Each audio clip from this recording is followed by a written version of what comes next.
FOID online में आपका स्वागत है। हम कारक पढ़ रहे थे, उसमें हमने कर्ता कारक हो गया, कर्म कारक हो गया और कर्ण कारक को हम पढ़ रहे थे। हमने टॉपिक डाल लिया था कर्ण कारक का और उसकी परिभाषा पढ़ ली थी। तो हम आगे बढ़ते हैं कि कर्ण कारक के हम आगे नियम पढ़ते हैं। ठीक है, तो आगे चलते हैं। हमने कर्ण कारक की परिभाषा पढ़ ली थी और कर्ण कारक में तृतीय विभक्ति होती है। ठीक है, तो इसका प्रश्न नियम देखते हैं अपन। तो इसका प्रश्न नियम होगा सह युक्ते अप्रदाने। तो इसका अर्थ देखते हैं कि इस नियम में क्या क्या रहस्य छुपा हुआ है, इसको देखते हैं। स यानी क्या होता है? साथ। क्या होता है? स यानी साथ और युक्ते यानी कि योग में। ठीक है, और अप्रदान यानी कि जो प्रदान तो है लेकिन इतना खास कर प्रदान नहीं है। ठीक है, तो इसमें आगे बढ़ते हैं। तो इसका अर्थ देखते हैं कि साकम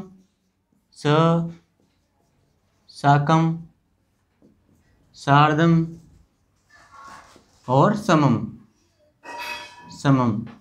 आदि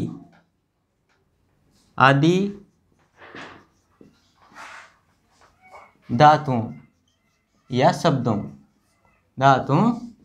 या शब्दों का वाक्य में प्रयोग होने पर इन सब के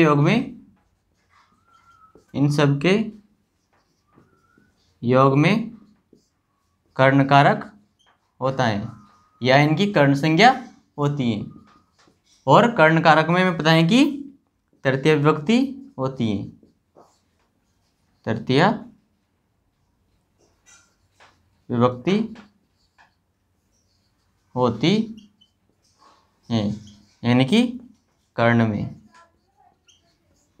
में तृतीय विभक्ति होती है।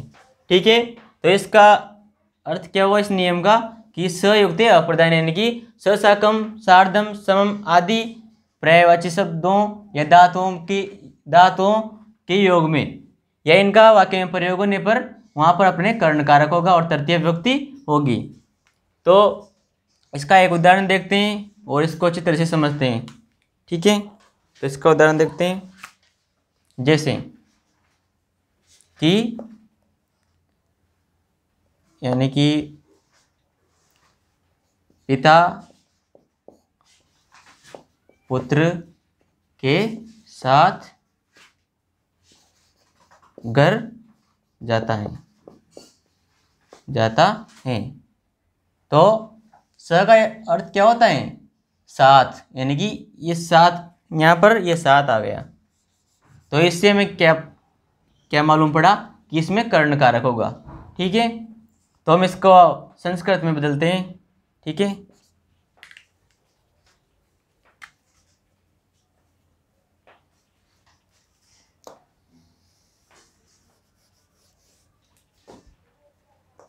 यहाँ देख लेते हैं कि पिता को संस्कृत में पिता भी कहते हैं और हम यहाँ पर जनक ले लेते हैं। जनक यानी भी यह पिता का ही पर्यायवाची है। ठीक है, तो जनक अपना कर्ता हो गया, तो कर्ता के साथ विसर्ग का प्रयोग होता है। ठीक है, तो पुत्र के साथ कहाँ पर जा रहा है? वो घर पे जा रहा है। तो इसका अप्रदान कर्ता क्या होगा? यहाँ पर अप्रदान यानी कि सयुक्त या साकम और सार्धम का प्रयोग होने पर अप्रदान यानी कि अप्रदान कर्ता में कर्ण कारक का प्रयोग होता है। ठीक है, तो अप्रदान क्या हो गया? पुत्र, यानी कि पिता तो करता है यहीं से, लेकिन अप्रदान करता क्या होगा? पुत्र। ठीक है, तो पुत्र में अपने कर्ण कारक का प्रतीक चिन्ह लग जाएगा। संस्कृत में कैसे होता है? पुत्रेन, यानी कि पुत्र के साथ। ठीक है,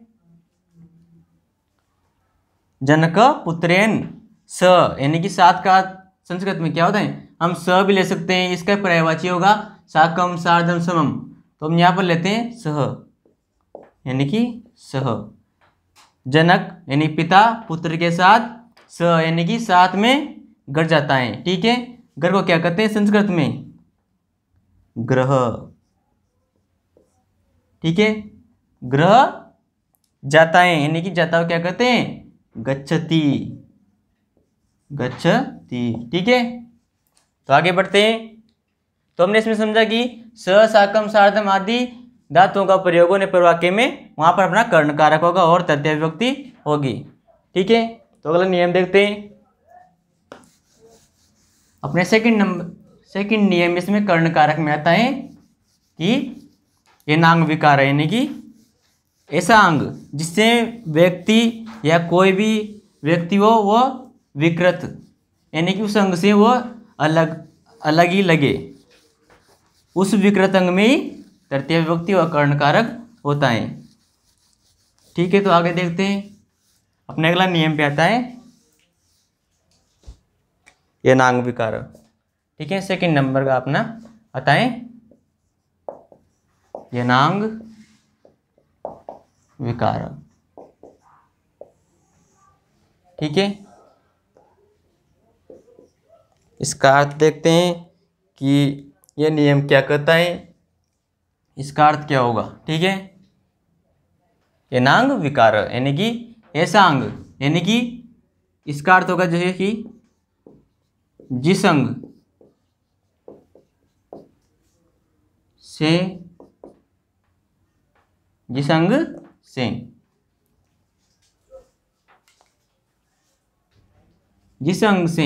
यानी कि जिस अंग से व्यक्ति विकार युक्त दिखाई देता है, दिखाई दे, यानी कि जिस अंग से व्यक्ति विकार युक्त दिखाई दे उस अंग में या उस विकृत अंग में ही तृतीय विभक्ति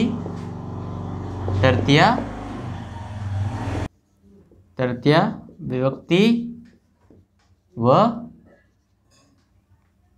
कर्ण कारक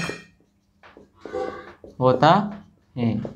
ठीक है, यानी नांग विकार जिस अंग से व्यक्ति विकार युक्त दिखाई दे, यानी कि ऐसा अंग जिससे व्यक्ति विकृत लगे, यानी कि कुछ कमी लगे उसमें, उस विकृत अंग में ही, यानी कि जो अंग थोड़ा कमजोर है या कुछ अलग है, उसमें ही तृतीय विभक्ति या कर्ण कारक होगा। ठीक है, तो इसका उदाहरण देखते हैं और उससे इस नियम को अच्छी तरह से समझते हैं। ठीक है, तो देखते हैं इसका उदाहरण कि वह आंख से अंधा है। क्या है? वो आंख से अंधा है। तो हमें यहाँ क्या इस नियम को कैसे पहचानें? किसमें? अंधा, यानी कि वो अंधा है, यानी कि उसके शरीर का अंग विकृत है, अंधा है। ठीक है, तो इसको हम संस्कृत में कन्वर्ट करते हैं। ठीक है, वह को क्या कहते हैं संस्कृत में? स। ठीक है, तो आँख को क्या कहते हैं? अक्ष कहते हैं आँख को। ठीक है, और अंधे को काणः। ठीक है, तो स अक्षणा काण अस्ति। ठीक है, अस्थि का अर्थ क्या होता है? है। ठीक है, अस्थि को मैं आपको एक बात बताता हूँ। एक तो अस्थि, ठीक है, अस्थि का अर्थ भी होता है, और वर्तते का अर्थ भी होता है। ठीक है, और विद्यते इसका अर्थ भी क्या होता है? इसका अर्थ भी होता है। ठीक है, तो ये आप ध्यान में रखें, इन तीनों शब्दों का अर्थ ही होता है। ठीक है, तो आगे बढ़ते हैं अपन। तो वह आंख से अंधा है। ठीक है, स अक्षणा काण अस्ति, यानी कि वो आंख से क्या है? अंधा है। ठीक है, तो आगे बढ़ते हैं, इसका एक उदाहरण फिर देख लेते हैं। जैसे वो, या फिर अपन इसमें कुछ भी नाम ले लेते हैं, कर्ता कुछ भी हो सकता है अपने, ठीक है। जैसे कि विशाल क्या है, विशाल कान से बहरा है, या सीधे हम बहरा भी लिख सकते हैं, ठीक है, बहरा है, ठीक है। तो इसको संस्कृत में बदलते हैं, विशाल कर्णेन, कान को क्या कहते हैं। तो अपन ने इसमें परिभाषा में क्या पढ़ा, जिस अंग से व्यक्ति विकार युक्त दिखाई देने की, कौन से अंग से विकार युक्त दिखाई दे रहा है, कान से, यानी कि वो बहरा किससे है, कान से, ठीक है। तो कर्णेन, इसमें अपने तृतीय व्यक्ति लग गई, यानी कि एन आ गया संस्कृत का प्रतीक चिन्ह तृतीय व्यक्ति का, ठीक है। बहरे को क्या कहते हैं अपने, देखते हैं उनको, कर्णेन बधिर, यानी कि बहरे को क्या कहते हैं, बधिर, यानी कि बधिर अस्ति या वर्तते, कुछ भी लिख सकते हैं अपन, ठीक है। अस्ति ले लिया अपन ने, ठीक है। तो इसमें अपने परिभाषा को अच्छी तरह से समझा और दो उदाहरण देखे, उनसे हमें परिभाषा अच्छी तरीके से समझ में आ गई होगी आपको, ठीक है। आगे बढ़ते हैं, अगला नियम पढ़ते हैं।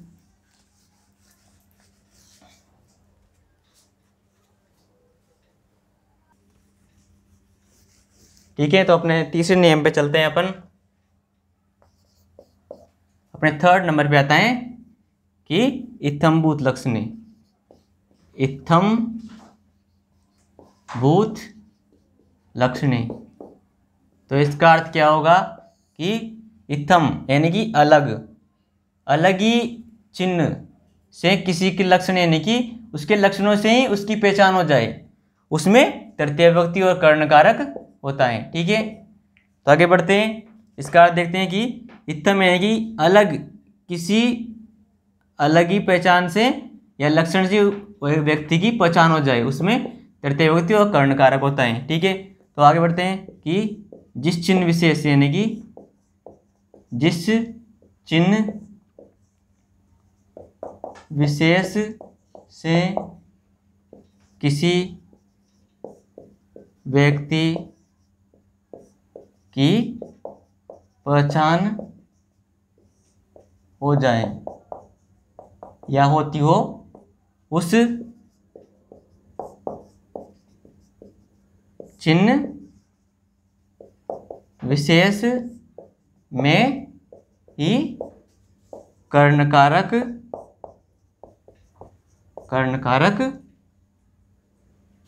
होता है या आता है, ठीक है।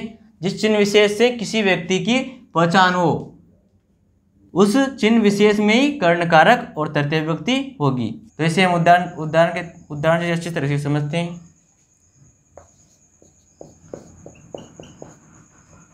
जैसे वह जटाओं से तपस्वी लगता है या दिखाई देता है, कुछ भी मान सकते हैं अपन यहाँ पर। तो इसमें इसका तपस्वी होने का लक्षण क्या है, जटा, यानी कि वो किससे तपस्वी लगता है, अपनी जटाओं से। तो इसको संस्कृत में बदलते हैं, वह को क्या बोलते हैं संस्कृत में, स बोलते हैं, ठीक है। स जटाओं से, यानी कि वो किससे तपस्वी लगता है, जटा से। तो स जटा भी तापस, यानी कि तपस्वी लगने को क्या कहते हैं, या दिखाई देने को क्या कहते हैं, प्रतीयते, यानी कि प्रतीत होता है, ठीक है, यानी कि लगता है।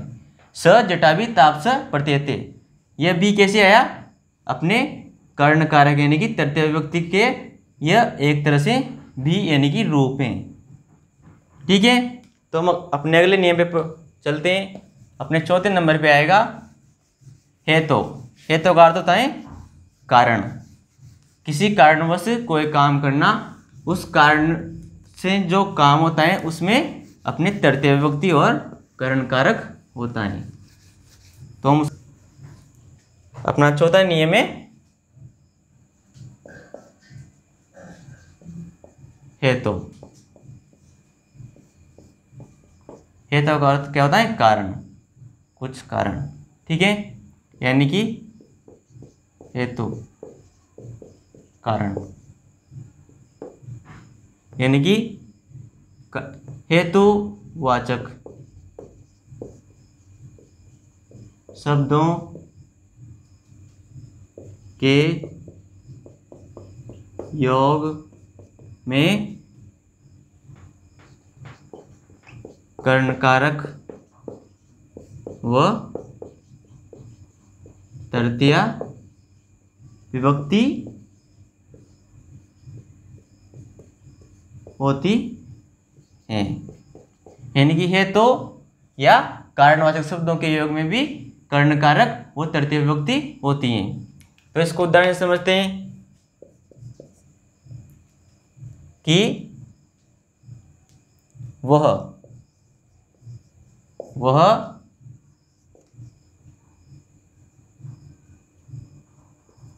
अध्ययन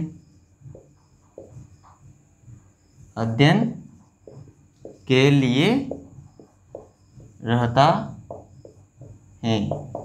वो किसके लिए रहता है? अध्ययन के लिए, यानी कि उसका एक तरह से ये कारण हो गया कि वो पढ़ने के लिए कहीं पर रहता है, ठीक है। तो इसमें अपन ने अध्ययन देखा कि उसका कुछ कारण है, तो हमें यहाँ पर समझ में आ गया कि यहाँ पर तृतीय विभक्ति और कर्णकारक होगा। तो इसको संस्कृत में बदलते हैं, वह को स बोलते हैं और कर्ता के साथ हमेशा विसर्ग आती हैं, ठीक है। अध्ययन को संस्कृत में अध्ययन ही कहते हैं, लेकिन इसमें अपने तृतीय विभक्ति लगाएंगे। और एक मेन बात है, यहाँ पर के लिए है, वाक्य में अपन को के लिए दिखा, तो ये संप्रदान कारक का प्रतीक चिन्ह है। लेकिन इसमें अपन को ये नियम देखना है कि नियम के अनुसार क्या हो रहा है, ठीक है। तो इसमें कारण है, कुछ कारण है, तो कारण देखते हैं अपन को इसमें कर्णकारक मानना होगा। तो इस चिन्ह को न देखकर यहाँ पर अपन नियम को ध्यान में रखकर वाक्य बनाएंगे, ठीक है। तो स अध्ययन, अध्ययन को क्या बोलते हैं? अध्ययन ही बोलते हैं, ठीक है। तो इसमें अपने तृतीय विभक्ति की यहाँ पर चिन्ह लग जाएगा, तो अध्ययन तो हो जाएगा अध्ययन, यानी कि वो पढ़ने के लिए या अध्ययन करने के लिए रहता है। रहता हो क्या बोलते हैं? वस्ती या वसत, यानी कि वस्ती, कर्ता के हिसाब से अपने क्रिया आएगी, ठीक है। तो आगे बढ़ते हैं, यानी कि हेतु कारणवाची शब्दों के योग में कर्णकारक और अपने तृतीय विभक्ति होती हैं, ठीक है। तो अपने अगले नियम आएगा 5वें नंबर पे। तो अपने 5वें नंबर पे आएगा 5वां नियम होगा अपना प्रकृत्या आदिभे उपसंख्यानम, उपसंख्यानम,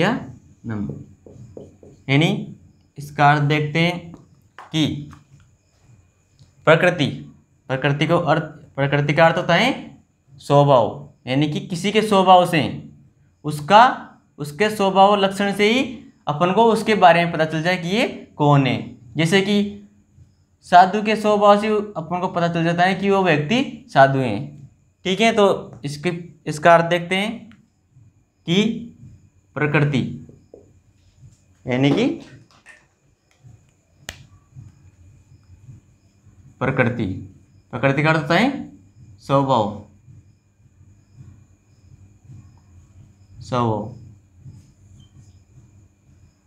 वाचक शब्दों या क्रिया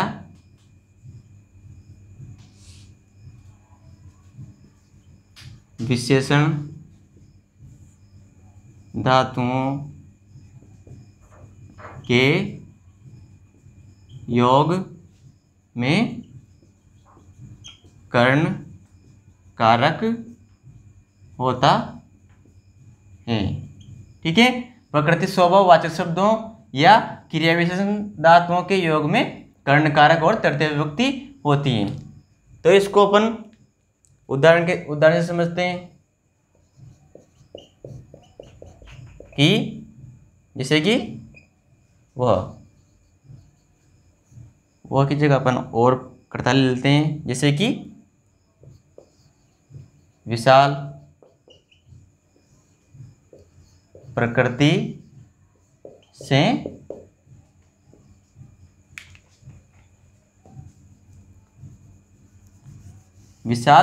से साधु दिखाई पड़ता है, साधु दिखाई देता है या लगता है।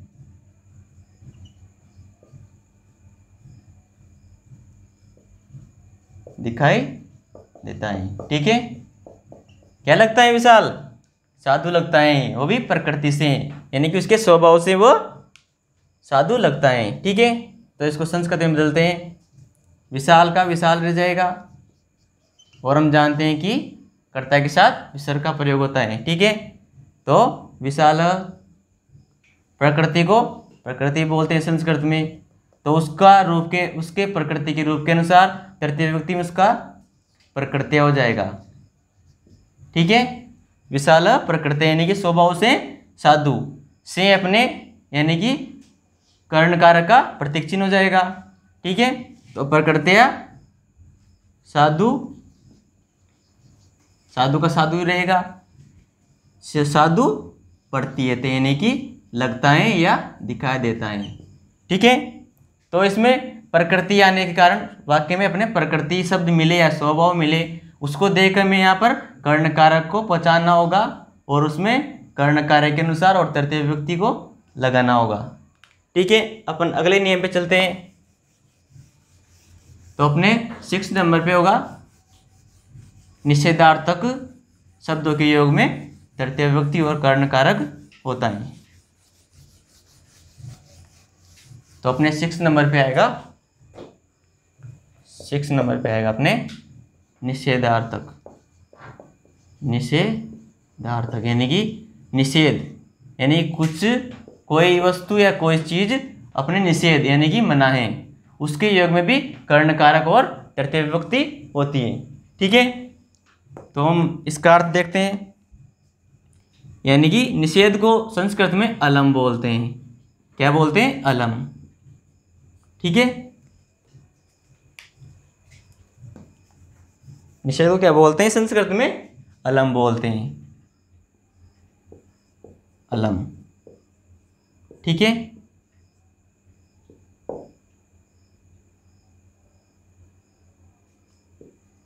अलम,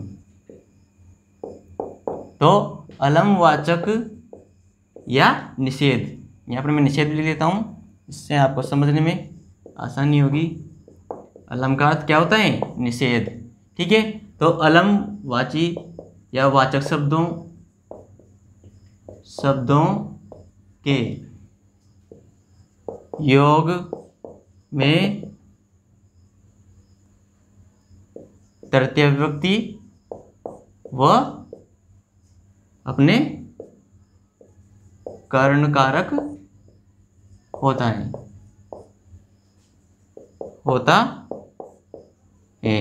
ठीक है। अलम यानी कि अलम का अर्थ होता है निषेध, वाच्य शब्दों के योग में तृतीय विभक्ति व कर्ण कारक होता है। तो इसको हम उदाहरण से समझते हैं कि यह किस प्रकार में वाक्य में मिलेगा। जैसे कि विवाद यानी कि झगड़ा करना मनाए या विवाद करना मनाए, मना है, ठीक है। तो विवाद, इस शब्द को देखते अपने दिमाग में आना चाहिए कि इसमें कर्ण कारक होगा, यानी कि ये नियम अपन को पता होना चाहिए, जिससे अपन कर्ण कारक को पहचान सकेंगे, ठीक है। तो इसको संस्कृत में बदलते हैं, विवाद को बोलते हैं विवादी बोलते हैं, संस्कृत में क्या बोलते हैं? विवादी बोलते हैं, ठीक है। तो इसमें क्या है? अलम निषेध वाची शब्दों के योग में भी तृतीय विभक्ति और कर्ण कारक होता है।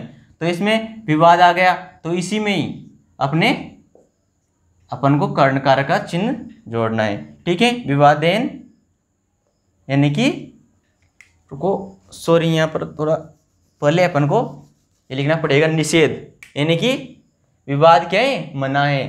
ठीक है, तो यहाँ पर आ जाएगा अपने अलम विवादेन, यानी कि झगड़ा करना मना है। ठीक है, तो विवाद में अपने तृतीय विभक्ति व कर्णकारक हो जाएगा। ठीक है, तो हमने कर्णकारक को पूरा पढ़ लिया है और हम अपने अगले वीडियो में संप्रदान कारक को पढ़ेंगे और संप्रदान कारक का प्रतीक चिन्ह होगा अपने के लिए।